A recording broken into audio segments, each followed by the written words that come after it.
Hey guys, and welcome to Petrol Ped. So today I am here at Hendy Ford Portsmouth. Now, as well as being a Ford dealer, these guys are also an RS and Mustang dealer. So that means they have a Ford Focus RS demonstrator. So when I rang up earlier on in the week and said, any chance I can have a review, they said, yeah, come down, drive the car, let us know what you think. I am hugely excited about today. I've read so much about this. Clearly there's a few YouTubers got one of these. Shmee150 has one.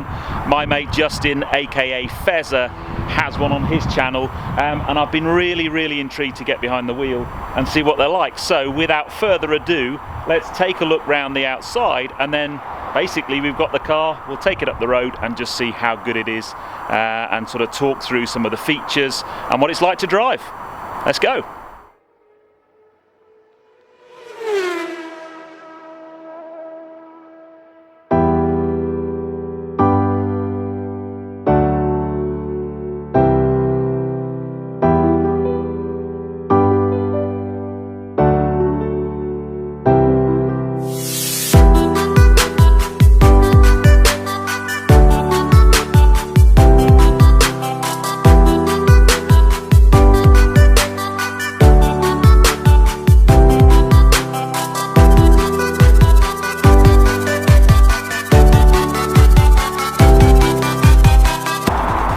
Now, I've always been a fan of Focuses. Right from when they first launched, any Focus has always been a great car to drive. So when they bring out a hot Focus, you think, well, that's got to be great. And for me, the first two generations of Focus RS, they looked fantastic, but the worry I always had was a huge amount of power through the front wheels.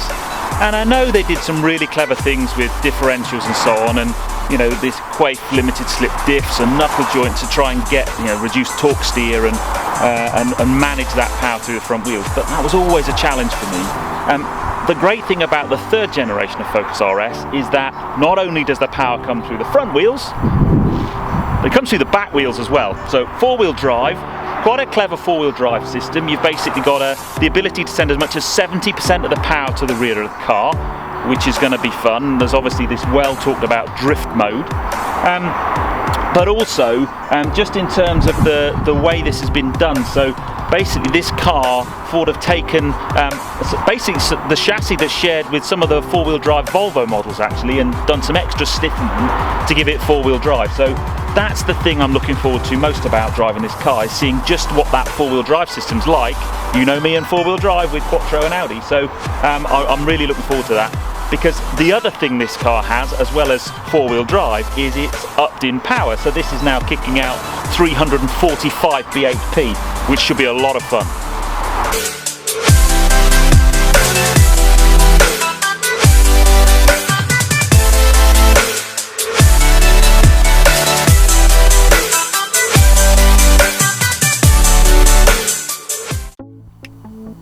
A very kind of traditional looking interface here.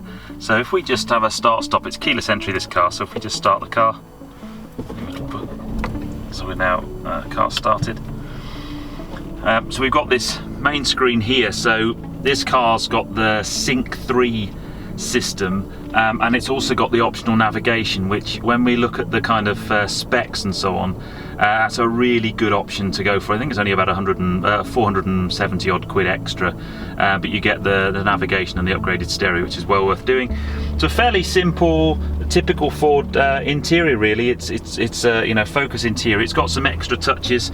If I just zoom in there, it's basically got these extra gauges that we've got on top there, which are sort of very ST-like, and that's pretty much it really.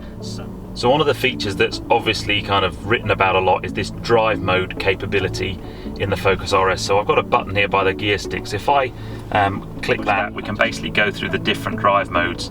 You've got normal, sport, which opens up the valves in the exhaust, gives a bit of a sportier response. Race mode, which obviously kind of firms up dampers and optimizes the car for track use. And then the final one, the well talked about drift mode, which basically pushes more power to the rear wheels, gives you more slip, allows you to be a Chris Harris hero.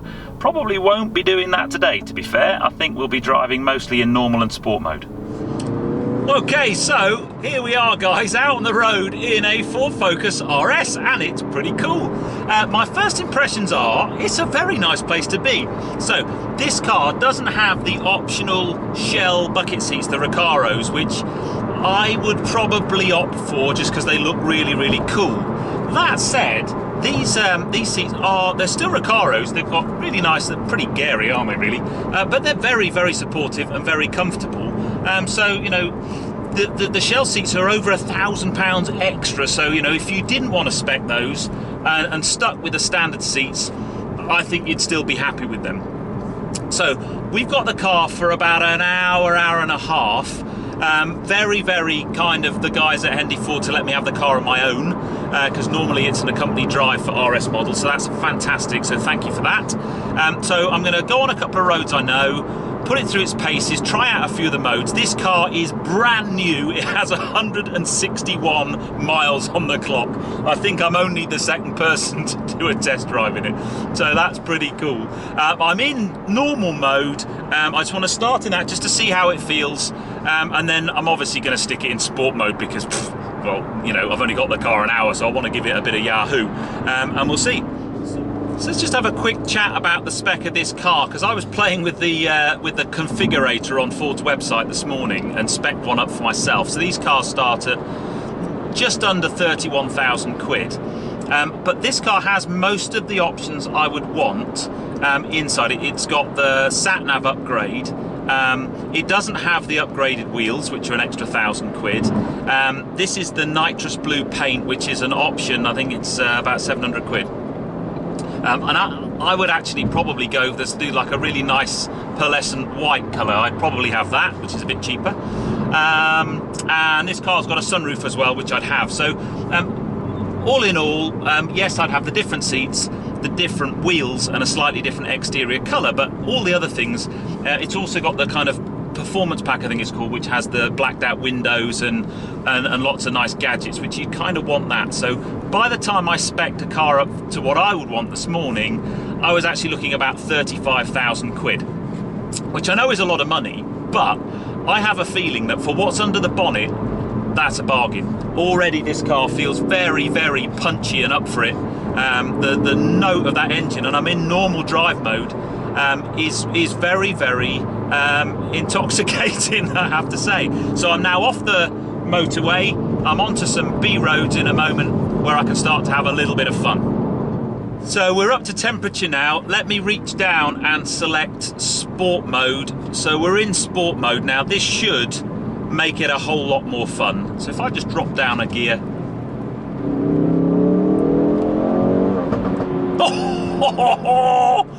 Oh, more pops and crackles and a bowl of Rice Krispies. Wow. Oh, see that? You just buy the car for that. I know it's engineered and so on, but it just sounds ace. But the car certainly feels more punchy in sport mode, that's for sure. Ride quality is still very good. Yes, it's a firmly sprung car. I think there's something like 20 or 30% more you know, stiffness in the springs than a standard Focus, so it is bound to be a bit bumpy, but it's not a jar your teeth out bumpy at all. I haven't put it in racetrack mode yet. I'm sure that probably firms things up really, really a lot there. So but that noise, man, that is fantastic.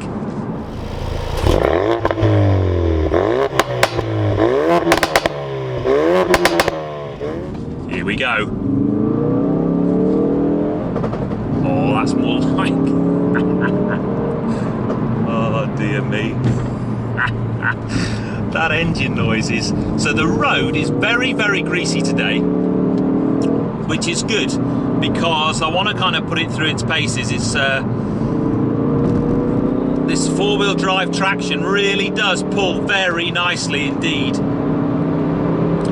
You get a feel of nice balance through the steering. It's not too light, it just feels nice in your hand. You can feel the front wheels kind of grabbing for grip a little bit, but not as much as you would do if it was just purely front wheel drive. I've got to say the brakes are very good, really, really firm. When you stamp on them, man, do you slow down quickly. What I would say though is it's not quite set up for heel towing for me. I can't quite get that heel toe going on.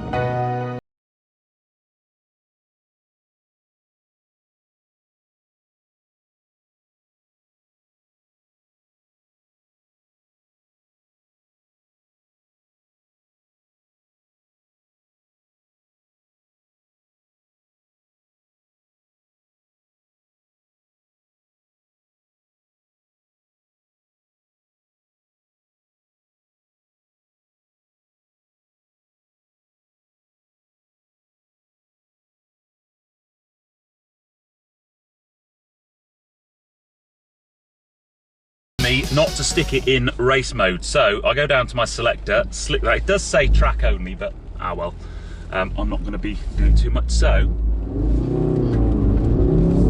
ooh. See, now that's interesting. It loosens off the traction control a little bit and gives you a little bit of slip at the back. I mean, that's only pulling out of a T-junction, but much firmer suspension setup, much more racier feel.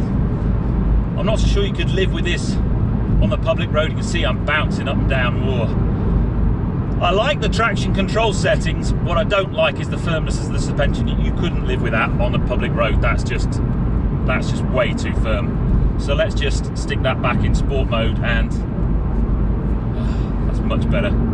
Quite like that pull away though. Very cool. It would be rude of me not to try a 0 to 60 test. So.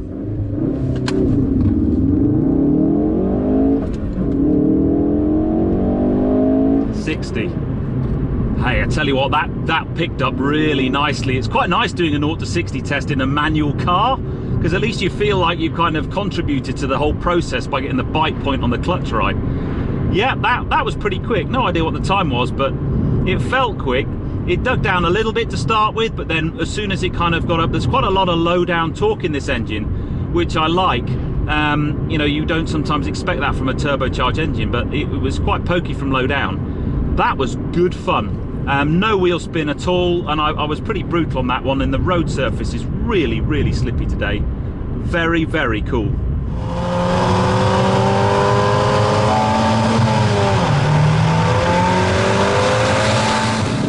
This is where this car's at home, on a really nice twisty B road. Nothing in front of you. Oh, it just feels great. I mean, Focuses have always been sharp to drive. Even the low-powered 1.8 petrol Focus is always a good laugh. But this thing, 350 brake in a four-wheel drive Focus, bring it on. Now I've had a go in an RS3, which is obviously, you know, squared right at this similar power output four-wheel drive, but they're significantly more money. They're like, you know, another 10 grand probably. For the money, this thing's absolutely stellar. Look at that sticking in there. Oh, I see why everyone raves about them now. Oh dear me. Very, very impressive car. And that noise. Woohoo!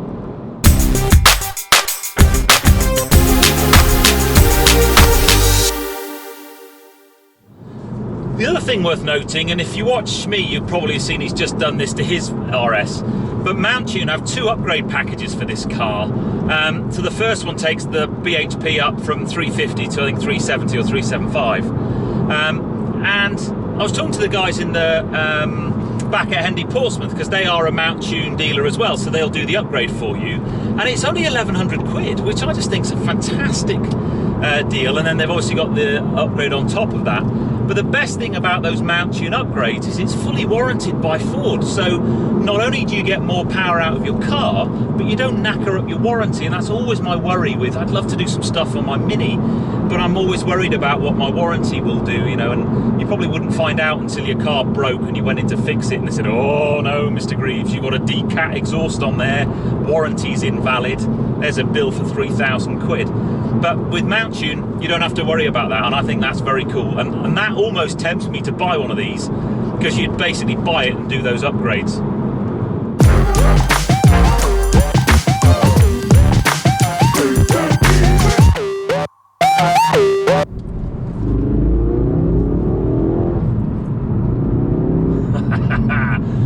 what are my final impressions of this car? Well, I think you can tell from the smile on my face that I like it very much.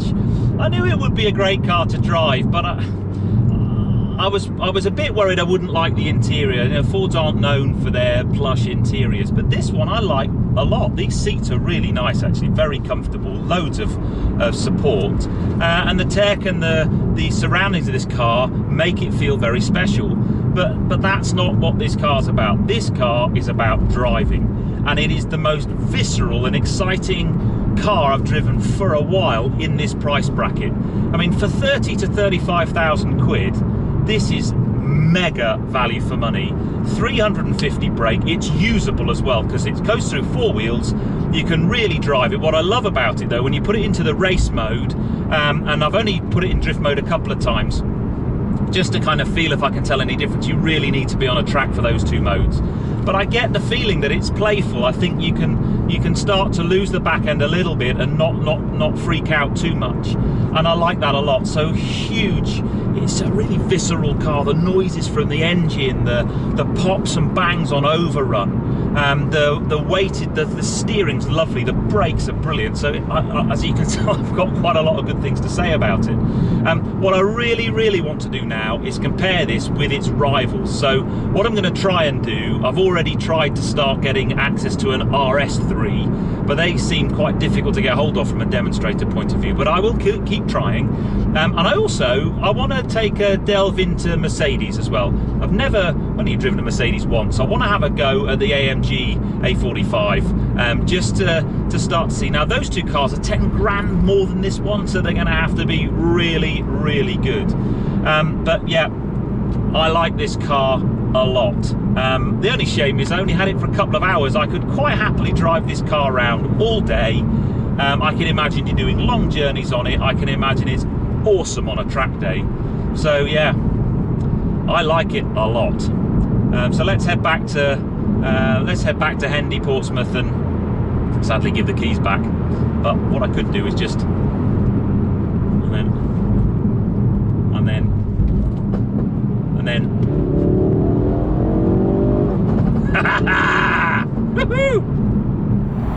Okay guys, so we are finally back here at Hendy Portsmouth, and what a car. Really enjoyed that. Great driving experience. As I said in my kind of closing comments, it's got everything really. Great driving feel, lots of power, feels safe driving, it can really push on, so I really enjoyed that. I have some big thank yous to say.